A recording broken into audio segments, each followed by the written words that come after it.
Hi, it's Wasabi. Welcome back to the channel. We've got a battle on the Sand River map, and it's Bandito Jr. back in the FV215B183. And you can see he's got a 3-marked TD here, and does a great deal of damage in this one. So let's see how he plays this map and what spots he chooses. Give you an idea how to complete missions using this tank or TDs on this map. He's not taking the traditional path for TDs. We typically stay on the base. There's a spot where that leopard 1's going, which gives you a bit of a hull down position and a bit of cover. But it's good for medium tanks, so light tanks take up that position, but the FV215B is a little bit slow. But luckily no one is covering the middle there. There's no EBRs in this game, so that's probably influenced the decision about where to go. So this is a fairly aggressive position here. Can be spotted from the north, but as you can see, there you go, he spotted an object 907 and feelings mutual, he's been spotted there by the 90 as well. So just trying to get into a slightly better position, and there you go, some rounds coming in from the Kronwagen. Both rounds are blocked and there's a few more blind shots coming in, so can he spot that cranny and give it a bit of love? We'll see. But the enemy tanks are starting to appear, but no Kronwagen yet, but there he is over on the other side of the map, quite a long distance away. Didn't get spotted when he fired, he was outside the draw range. So alright, now these tanks move backwards and forwards there, they might present themselves. But yeah, you've got to find some opportunities. So you'll get some side shots on these tanks, so that will give the opportunity to basically get penetrations. And if you've got the shells, oh here we go, Fock 155. You see the aim time's quite long, so you do tend to have to get the aim completed before you fire. The Fock was moving around, which makes it a bit difficult, but he's also got an FV4005. Okay, paying him a bit of attention here. It's got the side of the Jagdpanzer, but this is what happens when you're reloading. It's got a very long load time. Oh, there you go, deleted the Jagdpanzer E100, full 1200, so that means penetration. So he's using the premium hash rounds, but as you can see, it's like a 25-second load time, I think, depending on your cruise skills and whether you're running food, which of course he is. So running food definitely helps with both your load times, your aim time, rotation of the tank, etc. I've got a very narrow window there, just missed the FV4005. That would have been an instant lead as well, but that's what you get. And there you go, you've got a nice long access there, but right in the middle of his load time. So that's what happens in this game.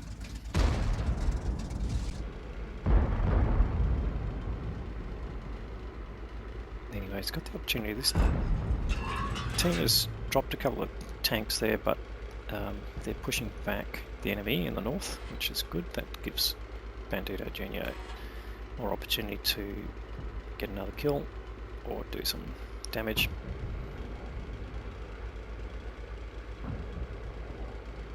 You see this,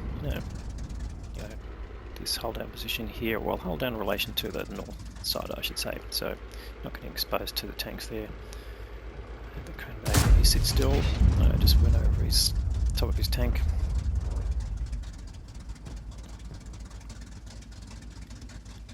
But that 90 is still up there in the north. And can he get a shot on him? That's what he's going to have a look at. No, he's behind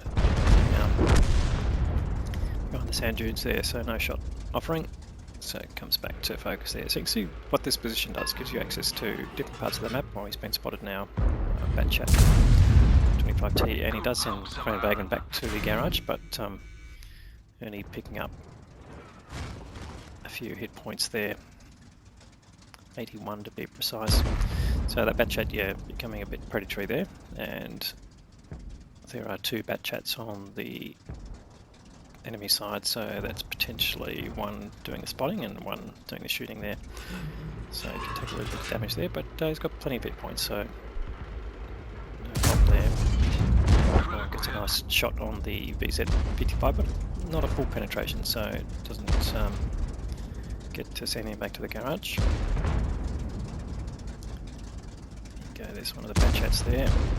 Liquid One doing a good job of keeping them at bay and protecting his position, so pretty handy there. Leopard taking a little bit of damage there, but managing to give as good as he's getting at the moment, at least it certainly seems that way.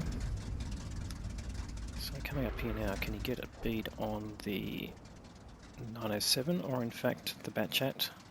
Bat chat just ducked behind the sand dunes. So deciding, yeah, a bit too risky there if you get spotted by the bat chat. But yeah, moves forward as the team has taken back a bit of ground. Leopard 1 putting a shot to the 907, and maybe the 90 is going to wait for the Leopard to come back and shoot. Bandito is currently unspotted, and he may just don't know he's been spotted now. FV4005 down the bottom, but he's already loaded, and he takes him out. And now he's getting threatened by the bat chat, but he manages to pull back down the ramp here and bounce the incoming round from the bat chat.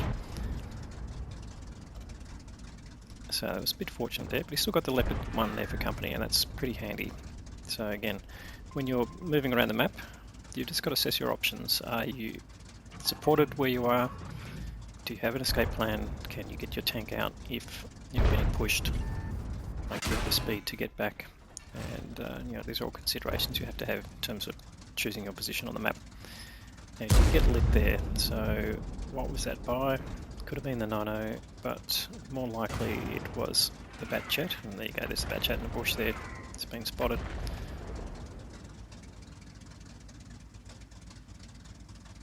But yeah, doing a good job keeping away. But there's the 90 now. See, the 90 can't see him now, so that was definitely not the 90 spotting.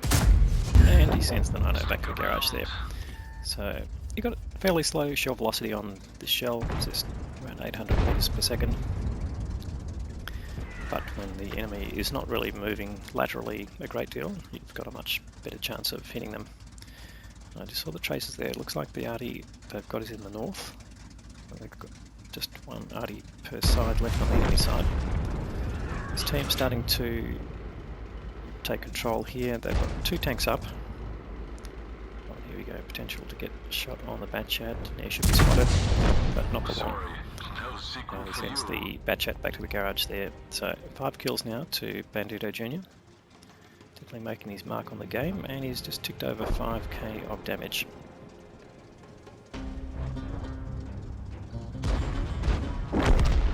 Push from the enemy nearby, the object 430U. Now he's just fired, so he won't be able to fire just yet, but certainly Bandito can take a hit if he wants to, which he does. And he just lines him up, and bang, another one back to the garage. And now they've got a 3 tank lead, and there's only 3 tanks left on the enemy side now. The 50B just ahead of him. He's on pretty low hit points. The remaining bat chat and the arty. And in fact, the arty on his side takes out the 50B. So just 2 tanks to go. Bat chat last seen in the north. And they've got their object 430U pushing up past the enemy base. Oh, and he's being taken out by the bat chat 25T, so it's a bit of a worry, but that does mean he's still up there on the north side. And he's got an STB-1 coming with him. So together it's pretty safe to push up here. Now if he was by himself, of course, the bat chat probably make mincemeat of him. If you could get around him, and there we go, there's the bat chat's been spotted.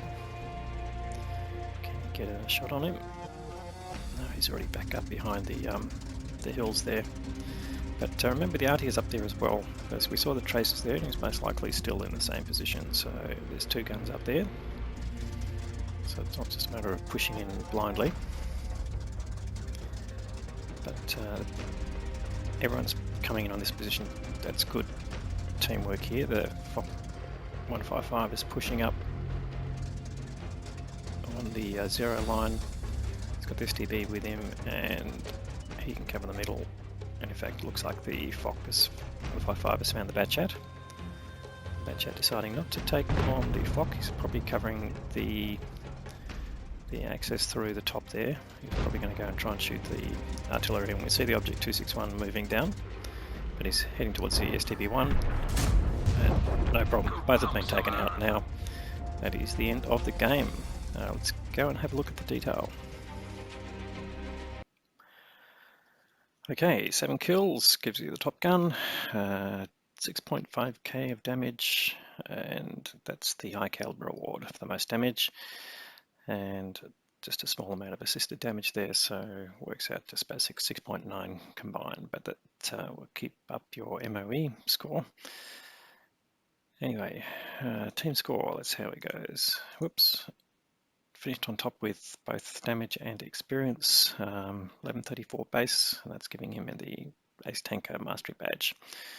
So yeah, 6.5k, it's more than double the damage any other tank did on his team, and the enemy side, the 50B that got snuffed out at the end, doing just under 4k, and a few others doing in the high too. So yeah, they did pretty well, and it was a bit of a back and forwards battle there, but ultimately the skills of Bandito Jr. paid off, and managing to erase tanks that could have done more damage, particularly towards the end of the game. So great play there, and hopefully you learned something from the positioning as well.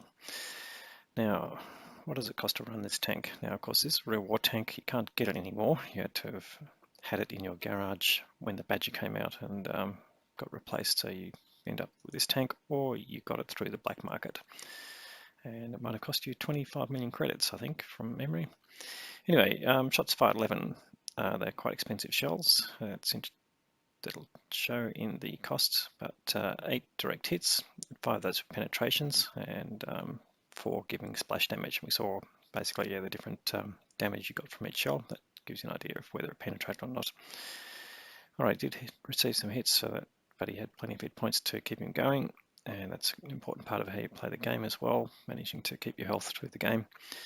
But in any case, it also helps to run personal reserves, that we can see there, even with his personal reserves running, the amount spent on the ammunition and his consumables meant a loss of 44k. So you obviously had to keep playing the lower tiers to make up the difference there.